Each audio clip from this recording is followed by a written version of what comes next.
साथीहरु welcome back to our new video and vlogs Priyanka and Himani ब्लग्समा हजुरहरुलाई स्वागत छ। आज चाहिँ हाम्रो घर छ देउराली पूजा न हाम्रो सानो मम्मीको छ देउराली पूजा। मम्मी देउराली पूजा भनेको के हो भन्दिसो त? देवीको मतलब एक्सप्लेन गर्दिसो न राम्रोसँग। मतलब के गरेर किन देउराली पूजा गर्छन्?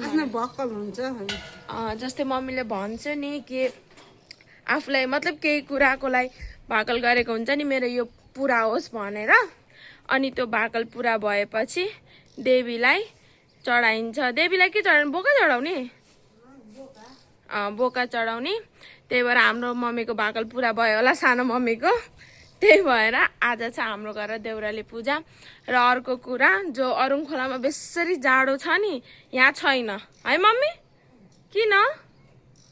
वहाँ त खोला नाला हन जंगलहरू नजिक छ खोलाले गर्दा पनि होला। यहाँ छैन भाइ। अलिअलि छ, छैन भन्दा अलिअलि छ, छ भन्दा छैन। के छ त्यही छ। यहाँ हाम्रो तोरी फुले छ, पुरै तोरी फुलेर हजुरहरूलाई देखाउँछु है म। फुल फुलेर पहेँलै भयो भन नमिल्ने।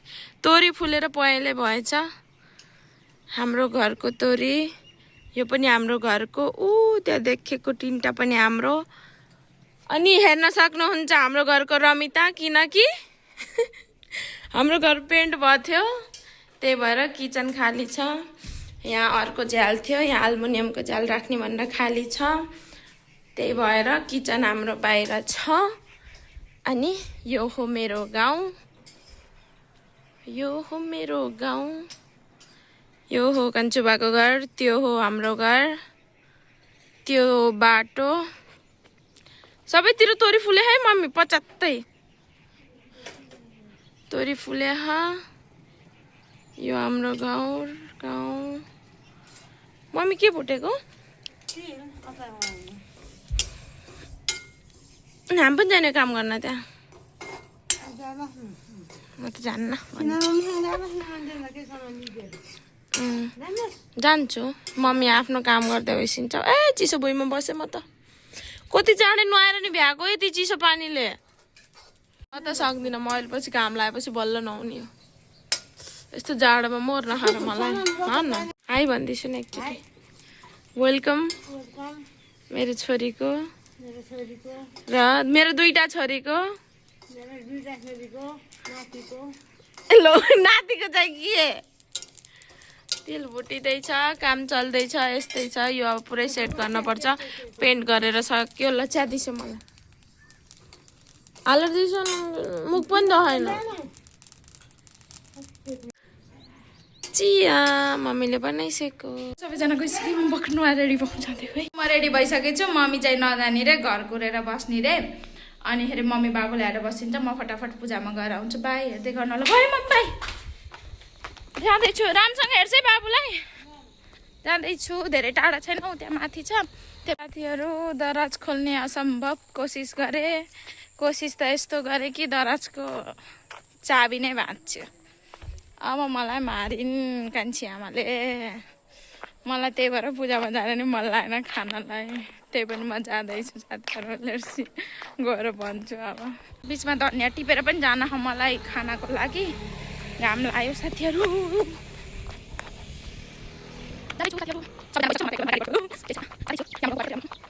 गाउँको पानी टङ्की यहीँबाट पानी सप्लाई हुन्छ सबै गाउँहरूमा। हाम्रो गाउँको पानी टङ्की। देखिबाट माइलुबालाई भेटेँ होइन। एकचोटि दर्शन भनेर आउँछु माइलुबालाई है साथीहरू। होसिन्छ कि नै खै। चाबी लगाइसक्यो कतै गइसक्यो होला। माथि मन्दिरमै गइसक्यो होला साथीहरू। माइलुबा मन्दिरमै गइसक्यो सायद।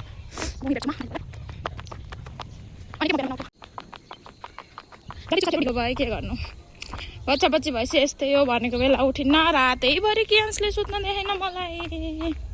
रातैभरि 2 मिनट मात्रै पानी दियो। 2 मिनट मात्रै पानी दियो। राति पिउँदै पनि मलाई त्यसले। साथी आइपुग्यो। फसाङ र फसाङ गर्दै म र पार्कमा। अब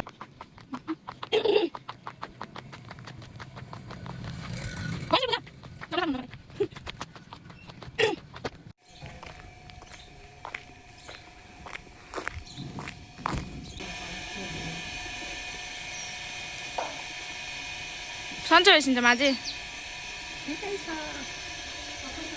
पहिला बत्ती वाला जौतिर पुस राखा पहिला खै निकिता नि आए मान्थे मैले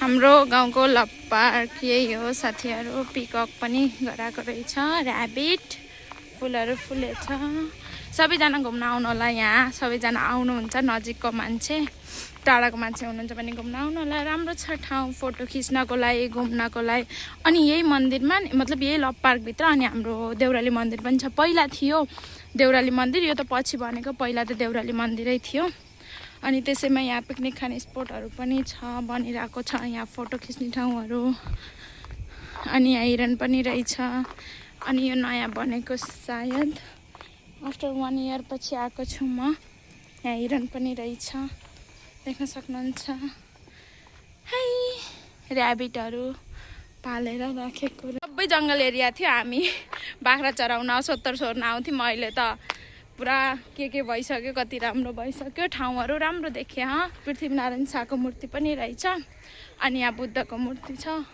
साथीहरू यो चाहिँ पर्छ कपिलवस्तु 4 नम्बरदेखि कोपुवा जाने बाटोको बिचमा ब्याडाभन्दा अगाडि जङ्गल कटेपछि है साथीहरू त्यहाँ बुद्धको त्यस्तो बनाएको यस्तो छ फोटो खिच्ने ठाउँहरू है म जाँदैछु हेर्दै गर्नु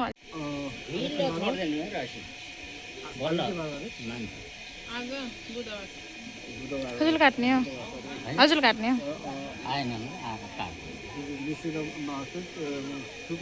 यहाँ चढाउने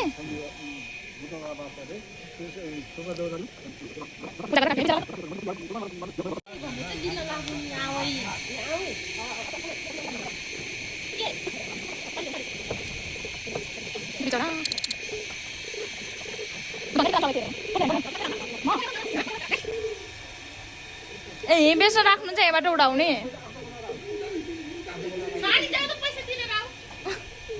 मैले भिडियो गराएको है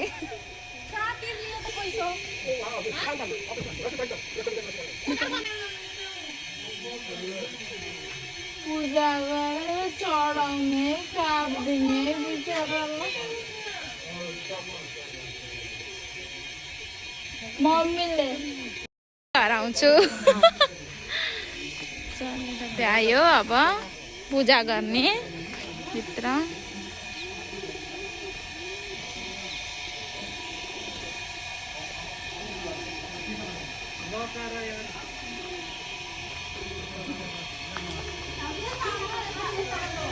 पूजा हुँदैन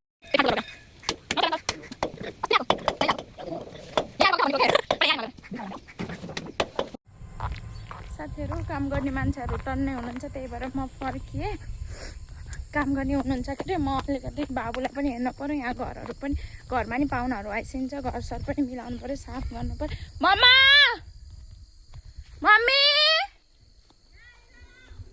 के गरेको त्यस्तो